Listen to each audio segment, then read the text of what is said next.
Kerry Coleman. I'm the bartender here at Red Square, Las Vegas, inside the Mandalay Bay on the famous Las Vegas Strip. Today we're going to learn how to build a Lime Vodka Sour. It's a build-to cocktail. We're going to start off with the rocks glass. You can use your favorite lime vodka. Today we're going to be using Hanger 1 lime. Start off with 1.5 ounces vodka.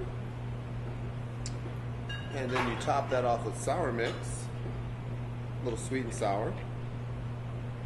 And you can go ahead and garnish that with a lime and a cherry.